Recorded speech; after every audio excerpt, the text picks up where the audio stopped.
Hey, what's up? I'm Bon, and this is my review of Avatar Frontiers of Pandora. To kick it off and take care of all the legalese, I did receive this code early, about a week early, and for free from Ubisoft. So thank you to Ubisoft for providing me the code and the opportunity to review this big project early. I really do appreciate it, and it was exciting to get to check this thing out after hearing about it for so long. So let's get some of the rigmarole out of the way, just some details on where I'm at with the game, and some information about it. So this is a adaptation or a game in the world of James Cameron's Avatar movie series or franchise. This game does not directly interact, at least as far as I know, with people from the movies and things like that, but there is, a lot of crossover, and I am about 10 or 15 hours into the game. I haven't gotten to play as much as I wanted. If I had to guess, I'm around a quarter of the way through, but I'm not positive. So things I'm not going to comment on are the deep things into the story, which we're not allowed to talk about anyways, no spoilers specifically, and like late game, how things may change mechanically and things like that with the game. So the things I liked, we'll start off with. This game is one of the prettiest games I've ever seen. This game is being made, or has been made, by Ubisoft Massive. This is the same studio who made The Division 1 and 2, as well as lots of other games, including the upcoming Star Wars Outlaws. When I say it's visually impressive, I mean, it really is very impressive. I have a decent PC that I played this on. It's a 5800X processor. It's a 4070 Ti GPU with 32 gigs of 3600 megahertz RAM, and an M.2 1 terabyte SSD. So decent rig. This has all the bells and whistles, the DLSS and I think the XeSS, AMD's FSR tech, as well as TAA, kind of more typical things that you would see in older school games. The performance side of things we'll get to, but visually this game is just gorgeous. It's one of the prettiest games I've ever seen, especially environmentally, and this isn't a surprise. Ubisoft Massive, well, most of the people on the Avatar team are not the people who made The Division. I believe there is some crossover, but I believe it's mostly new people. The Snowdrop engine has shown its strength in urban environments, and even in The Division 2 in more foresty areas. And this is, I believe, an upgraded version of that engine that was used in The Division 1 and 2, that's now being used in Star Wars Outlaws, as well as this Avatar game. It's gorgeous. It's so pretty. What's really impressive about it is that so far, I haven't noticed any places I can't go. So when you look around and you see this lush forest, it's not like you're running through this linear level where they have a lot of low level of detail assets all around you that you can't run up on. It's, as far as I've played so far, you can go wherever you look. Now you do get alternate ways to transport yourself that may make those boundaries seem a little more apparent. I'm not there yet. I haven't done a lot of that yet, so I don't want to comment on that. But what I do want to comment on is that the visuals of this game are just gorgeous. They're so pretty. It's a vibrant. They have a mechanic in the game which they've talked about publicly, so I feel fine. Where there's these like mining stations and stuff that actually make kill all the vegetation in an area and make it look very drab. And when you take out that mining rig, it brings it all back to life and stuff like that. I think the one thing you're not going to see anyone complain about with this game is its visuals. It's just super pretty. And like I said before, especially the environments, especially the creatures and stuff in the world, it's very dense with large and small creatures, whether it's little bugs or really big animals running around that you can hunt or fight or whatever. Yeah, the visuals just simply amazing. The only place I think it kind of suffers is I think that the other NPCs in the game are kind of hit or miss. They're, and we'll talk more about this and some of the things I didn't like, but when you're in conversation with other NPCs, it looks really, really good. But when they're just kind of in the world and you're observing them, I just noticed that it seemed like they seemed out of place or just kind of disconnected. It's hard to put my finger on what it was, but it's a pretty minor quibble, and you're spending most of this game by yourself. Another thing about this game I think is really hard to put down, and to the point of it's amazing, is the sound design. Whether it's in combat, the weapons that you're using, and all of the audio cues and stuff they use to let you know that you've got fire incoming or someone's seen you, or even just the ambiance, the sounds of the forest when you're running through an area. It's which also has cues in it to let you know when there's a creature nearby that maybe you want to hunt or that is dangerous to you. All of those are great. And then the music is just, the soundtrack is very beautiful. If you've watched the movies, you'll know that they have a pretty epic score for this franchise that continues on in this game. I guess I should have mentioned it before. I'm a huge fan of the movie, so I come into this very excited. And from a visual and audio standpoint, it's great. I think it's fantastic. We go from there, and then we start to get into, I don't want to say negative things, but things I didn't necessarily love or haven't loved so far. But there are, high points. The first thing is the gameplay. So if you've seen people commenting on this over the last few months or even years, saying that this is going to be Far Cry with Avatar, I actually push back on that because this Far Cry is made by a different studio on a different engine, and so I kind of thought this would be a very different thing. And if you've played the modern Far Cries, while I would say that there are some pretty stark differences, your general gameplay, I would say it's fair to compare it to basically a Far Cry game. That's not a bad thing. Lots of people like Far Cry. I have fallen off of it in recent years, and that may reflect some of my feelings about the gameplay of this game. I would say that the combat and stuff is good. It feels pretty solid. Using a bow, and there's different types of bows, and there's different weapons you can select from.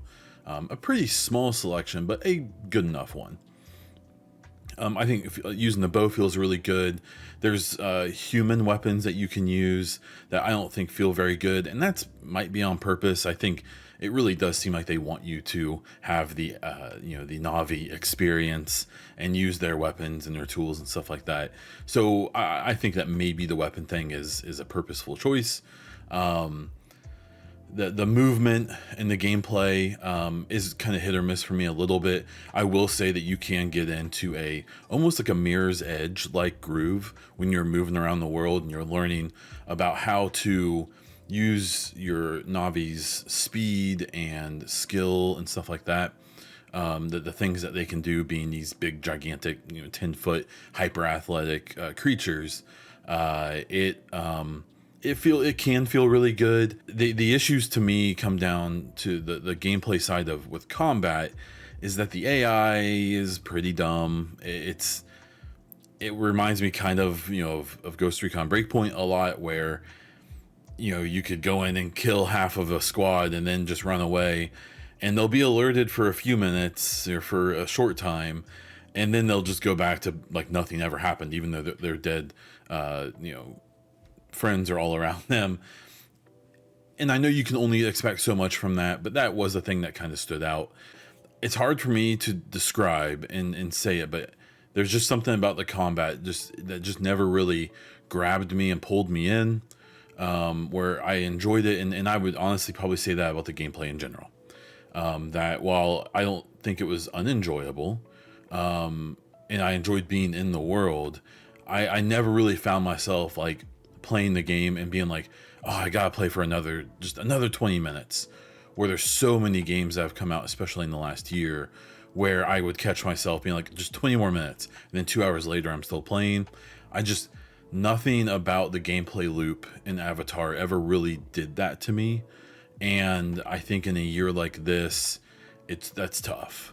A lot of the activities and stuff feel kind of samey, at least what I've run into so far. Just feels a lot like go find this plant and come back. That gets into another part of the game that, maybe I didn't love. This is a survival game of sorts. You are collecting crafting materials is a pretty big part of the game. What you're using those for is to make ammunition for your Navi weapons, especially your bow, and other ones. You are using those to make food because you have to eat to keep your stamina up and to get bonuses and things like that, which are on timed, things that run down, and then you have to eat again. And then you can use the crafting to make to make weapons, to make clothing and armor, as well as things for your mounts that you can make for them as well. And then there's some missions that require you to collect things to turn them in, and that is just not a thing I enjoy. It's not a in basically any game. It's just not my thing, and that's fine. It's a choice they made. They went all in on it. It's a pretty deep system. One of the notable parts about the crafting system is in resource collection. You find the resources and you select them to get them, and you have to use your mouse or your controller to basically figure out which way you need to yank the resource to remove it. And if you do it in one fell swoop, there's different levels of the materials, so like pristine or damaged. And if you struggle to remove the material, it gets damaged, and I guess it's not as good. And then vice versa. There's also states of the materials. So if the materials are wet from rain, there's some that are better to do it that way. It's an interesting thing. I'm sure when they were sitting around the table being like, oh wow, this is a really cool idea for our crafting system, I will just say, as someone like me who's at least someone who's a casual in the survival game market, I didn't find it to be that fun. In fact, I found it to be kind of irritating, where I really didn't want to be interacting with that system in the first place. If we move on to things like story, I'm not going to give any spoilers, but talking about like the NPCs and your interactions, I was really, really, really hoping this was going to be even a really shallow, like interactive story, and it's not. You find NPCs, you hit a button to start an interaction with them, they talk to you, your voiced protagonist speaks back to them on completely set lines, you have no choices. So that means that you're not building relationships in this game, there's no romances and things like that, where it seems like the kind of game that could have gone that direction, and that would have been really cool, even if they gave you choices that felt somewhat inconsequential. All of the missions I've run into so far are pass fail. There's no like fail with consequences, but you move on. It's if you fail the mission, you have to restart. The conversations you have, like I said before, there's no like options or dialogue choices or anything. The story itself is, if you've watched the movies, it's just that story. The RDA, the humans, are trying to basically colonize this planet to take away its resources. That's hurting the environment, that's hurting the creatures and this native humanoid species called the Navi, and the Navi are fighting back. At least so far, that's what I've gotten. Which is fine. Like I said, I like the movies, but the individual interactions and the main storyline I'm gathering, which they've talked a little bit about in the previews, but I won't go too much into. It's just, again, it goes back to what I said before of I never caught myself being like, oh, I need 20 more minutes. I need to do this one more mission. I just caught myself being kind of like, okay, so this next mission is going to be me running for 15 minutes to find this person and then fight off a horde of something and then go back to the home base to meet with them and talk to them. And again, so far, I don't know how the game progresses, and maybe things change in the later parts of the game. It just kind of seems like it's going to be that for a lot of hours, reminding me of Far Cry, more recent Assassin's Creeds, and things like that. Not a bad thing if that's what you enjoy. It's kind of a thing I've been kind of done with games for a while, so I didn't find it enjoyable. When it comes to the story and the NPCs and voice acting and all of that, the voice acting is a mixed bag.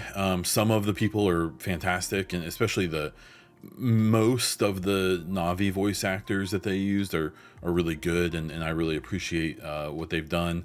You interact with a lot of humans, and there's a few humans who will be chiming in over like a radio to you fairly often, and that can get pretty rough. I think that dialogue is not great, and they're trying to be cute and fun, and that's fine. I see what they're trying to do.